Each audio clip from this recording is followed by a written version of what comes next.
Gift and art channel पर आपका स्वागत है। इसी वीडियो को मराठी भाषा में देखने के लिए हमारे दूसरे चैनल शो योर टैलेंट को सब्सक्राइब करें। नमस्ते, मैं भावना Solanki Nauvari cutting stitching classes में आप सबका स्वागत करती हूँ। कल के भाग में हमने कटिंग देख ली और अस्तर में भी हमने सिलाई लगा ली है। आज हम साड़ी की स्टिचिंग देखेंगे।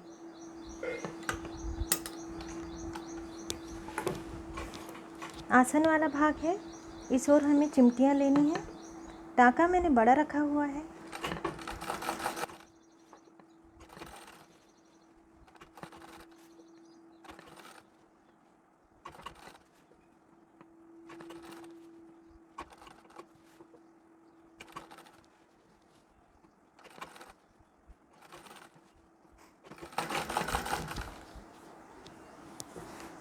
इस ओर हमने ज़्यादा चिमटियाँ ली हैं। अब ये जो नीचे वाला भाग है इसमें हमें कम चिमटियाँ लेनी हैं। ये जो गोलाई ले रहा है भाग, यहाँ पे हमें चिमटी लेनी होती है ताकि अच्छी तरह से गोलाई ले।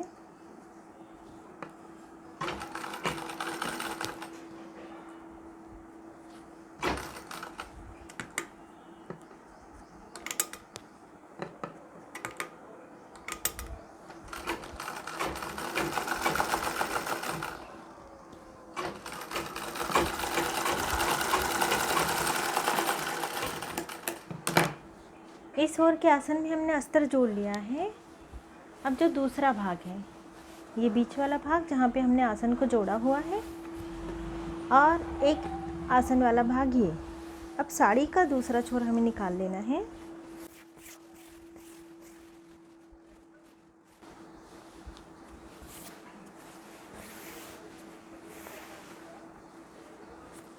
ये साड़ी का दूसरा छोर इस ओर के आसन में हमें जोड़ना है।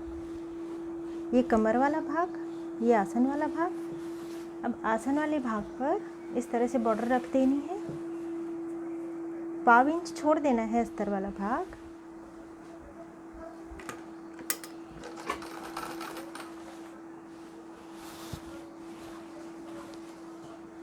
और सिलाई लगानी शुरू करनी है।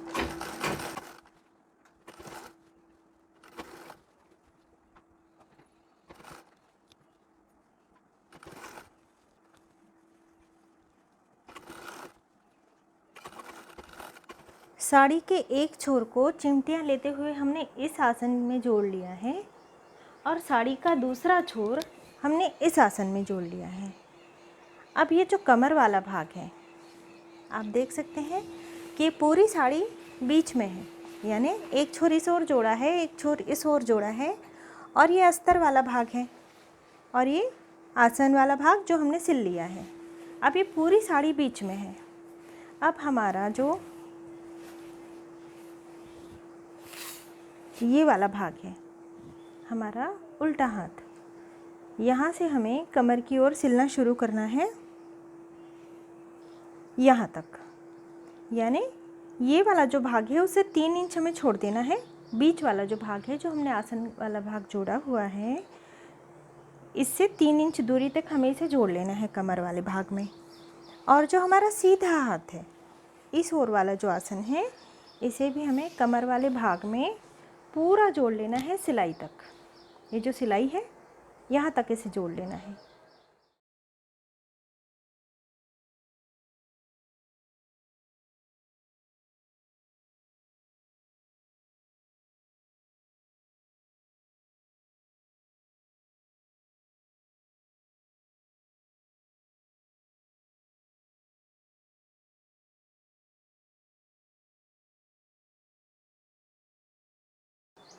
ये आसन वाला भाग, ये आसन वाला भाग, ये कमर वाला भाग, इस ओर का भाग हमने इस सिलाई तक जोड़ लिया है और इस ओर का भाग हमने यहाँ से लगभग 3 से 4 इंच तक खुला रखा हुआ है। अब ये वाला भाग जो हमने यहाँ तक जोड़ा हुआ है, इस सिलाई से 2 इंच आगे तक हमें जाना है। 2 इंच आगे गए हम, और इसी सिलाई से 2 इंच इस ओर भी आना है, इस तरह से। अब आप देख सकते हैं कि ये जो प्लीट ली हुई है, इसके बिल्कुल बीच में ये आसन वाली सिलाई है, इस तरह से। यानी ये 4 साढ़े 4 इंच चौड़ी प्लेट हमें लेनी है, इस तरह से। सारे कपड़े की हमें प्लीट बना लेनी है। और प्लीट इस ओर होनी चाहिए, यानी जो हमारा दाहिना हाथ है, सीधा हाथ है, इस ओर ये प्लीट होनी चाहिए।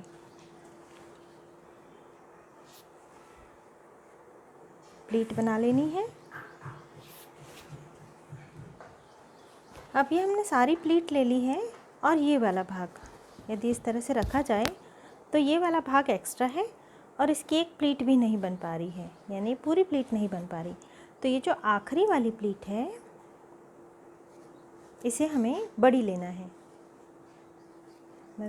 जो भी आखिरी वाली प्लीट बची हुई हो इसे हमें बड़ी ही लेना होता है और इस तरह सारी प्लीट, सभी प्लीट को इसके बीच में रख देना है और इस बड़ी प्लीट से इसे कवर कर लेना है। यानी ये जो बड़ी प्लीट आई हुई थी इन सारी प्लीट्स को इससे कवर कर लेना है। और ये वाला भाग सिलाई में नहीं आ पाता क्योंकि ये काफ़ी मोटा होता है तो इस पर मशीन नहीं चल पाती। तो इस ओर से 2-3 पल्ले हमें लेने हैं और ये आगे वाला भाग यहाँ से हमें 2-3 पल्ले लेने हैं। इसके बाद बाकी सभी प्लीट को थोड़ा सा नीचे की ओर सरका लेना है और यहाँ पे हमें हाथ से टाके लगा लेने हैं सुई धागे से। अब इस ऊपर वाली प्लीट को हटा लेना है और जो ये सारी प्लीट है इन्हें पहले बराबर कर लेना है। ये कुछ आगे पीछे हो गई हैं, इन्हें बराबर कर लेना है। और जो पीछे की प्लीट है, 2 प्लीट हमने बड़ी ली हुई है, बाकी की नीचे की ओर सरका ली है और आगे की 2 प्लीट को हमें 1-2 प्लीट को ऊपर की ओर सरका लेना है, बाकी बीच की प्लीट को हमने नीचे की ओर सरका लिया है। ऐसा करने से जब हम मशीन में सिलाई लगाते हैं तो ये सारी प्लीट सिलाई में भी नहीं आती और नीचे की ओर सरक भी नहीं जाती क्योंकि हम यहाँ पे टाका लगा रहे हैं सुई धागे से।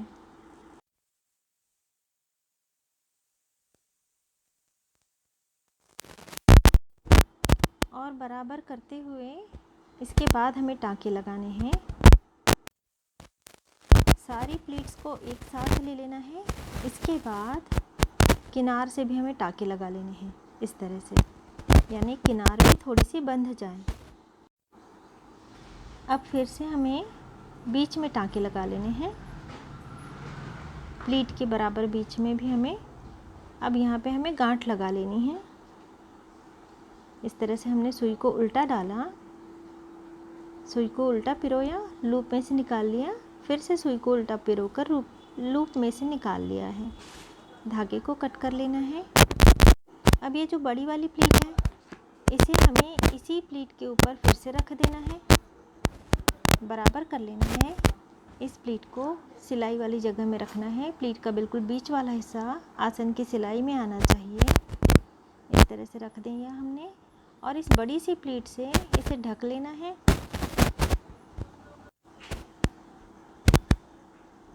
बड़ी प्लीट से इस छोटी प्लीट को हमें कवर कर लेना है। अब इस बड़ी वाली प्लीट को पीछे की ओर पलटा देना है, इस प्लीट के पीछे की ओर पलटा लेना है। ये लगभग आधे से भी ज़्यादा प्लीट ढक गई है। इसे फिर से इसी तरह से रख के सिलाई लगा लेनी है। अब यहाँ पे हमें बड़ा टाका लेकर सिलाई लगानी है और क्योंकि हमने कुछ प्लीट को नीचे की ओर सरका लिया था इसलिए यहाँ पर सिलाई लगाने में अब कोई भी दिक्कत नहीं आएगी।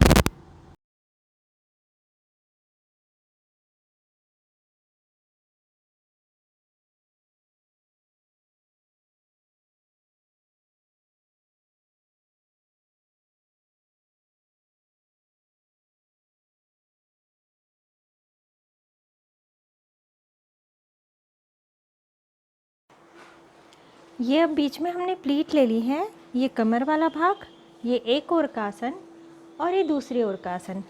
दोनों आसनों में इस तरह से चिमटियाँ लगी हुई हैं। ये सामने प्लीट वाला भाग है और एक प्लीट से ये सारी प्लीट्स कवर हो गई हैं इस तरह से। और अब पीछे वाला भाग भी हम देख लेते हैं। ये पीछे वाला भाग है, इस यहाँ से हमने आसन को जोड़ा हुआ है और ये साइड वाले आसन वाले भाग हैं। और जो सामने वाला भाग है ये नीचे की ओर से इस तरह सारी प्लीट्स बीच में आई हुई हैं। अब हमें इसी तरह से इसे रख देना है। कमर वाला हिस्सा हमारी ओर है और जो हमारा दाहिना हाथ है, दाहिने हाथ वाला आसन, ये वाला आसन, यहाँ पर हमें पल्लू जोड़ना है। अब पल्लू को हमें सीधा रखना है। अभी पल्लू हमारे उल्टे हाथ की ओर आया हुआ है, पल्लू सीधा है, बॉर्डर सीधी है और हमारे सीधे हाथ वाला आसन, इस आसन में हमें पल्लू जोड़ना है। पल्लू हमारे उल्टे हाथ की ओर आया हुआ है, ये वाला भाग, और इस बॉर्डर को इस तरह हमें थोड़ा नीचे तक रहने देना है। लगभग 6-7 इंच हमें छोड़ देना है पल्लू वाला भाग। इसके बाद चिमटियाँ लेते हुए इसे हमें ऊपर तक जोड़ लेना है, लेकिन ये जो कमर वाला भाग है इससे 1 इंच नीचे तक ये बॉर्डर होनी चाहिए पल्लू की।